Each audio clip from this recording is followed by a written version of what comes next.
Hey folks, I'm attorney Roger P. Foley, and today I'm going to talk to you about Florida Statute 784.07, subsection 2A. What is that? That's assault on a police officer, a firefighter, or even a security guard. Normally assault, just so we all know what assault is in the state of Florida, assault is the threatening of someone either by voice or body language with the intent to do something. So, for instance, if I put my fist up, that would be assault. If I said, I'm going to punch you in the face, that's assault. If you talk, because you're a witness in a case against me, and I know you're a witness, granted you could be charged with tampering with a witness, but you can also be charged with assault, right?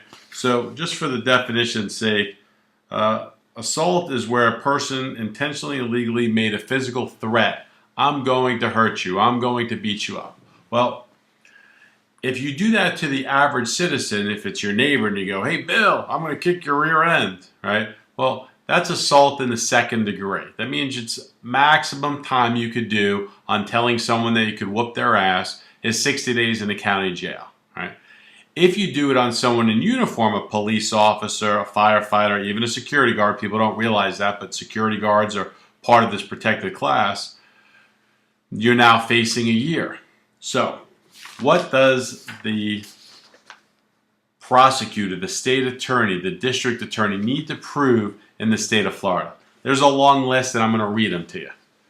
You intentionally and unlawfully threatened by body language or verbally to hurt the victim. I'm going to whoop your ass. Well, that's one. When you threatened the victim, it looked like you could hurt the victim. I'm going to hurt you. Look at the size of this knuckle sandwich, right? Your threat created a reasonable fear.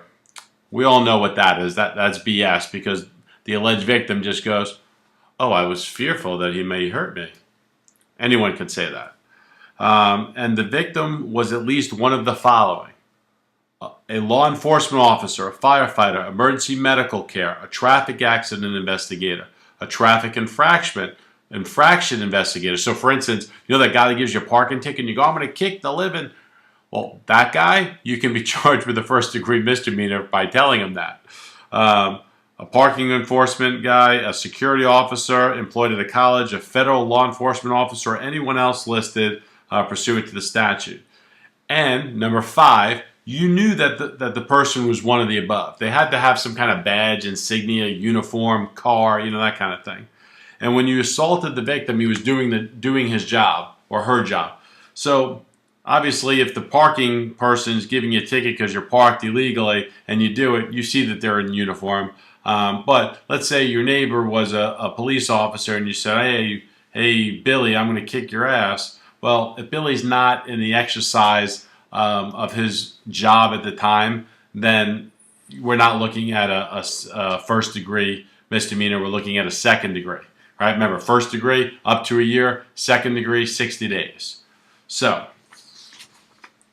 there's obviously lots of defenses. I had a case several years ago, and I can't remember if it was a motion to suppress or a trial. My client was probably 135 pounds soaking wet. Skinny guy, 20-something years old. And the police officer was about my size. No joke, but he was more muscular than me. Not that I'm so muscular, obviously. But what I'm saying is that he was about 270 pounds, covered in tattoos. He looked like, a beast of a guy. Definitely looked like he was on steroids. I know that's a contentious thing, and there's people out there that say that police officers should be regularly tested for use of testosterone and steroids because, unfortunately, there are officers that use that, which even makes them more aggressive. But that's a side note. Anyway, this guy gets up on the stand. He's wearing a cut-off shirt. It's like a vest, so you just see his shoulders, his muscles. There's like flames coming down his arm. He's got tattoos on his neck. He's obviously an undercover officer. He gets up on the stand under oath. And as he's getting sworn in, I remember this, Judge Zach.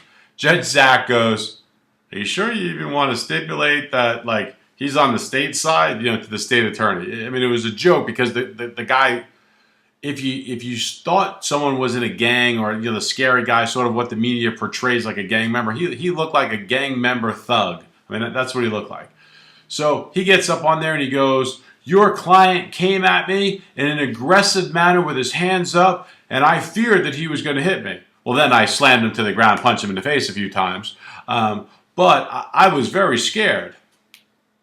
Anyway, it was a not guilty, or the motion was granted, whatever it was. I don't see the charge a lot. I have represented it a few times.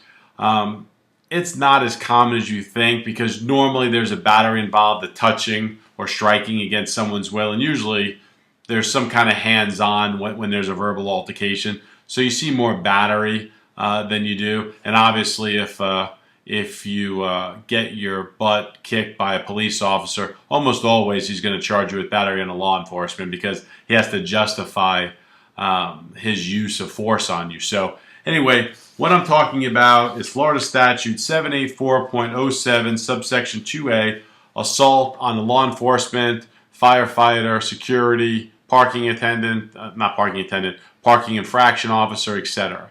If you have questions, contact my office. I'm attorney Roger P. Foley. Thanks for listening.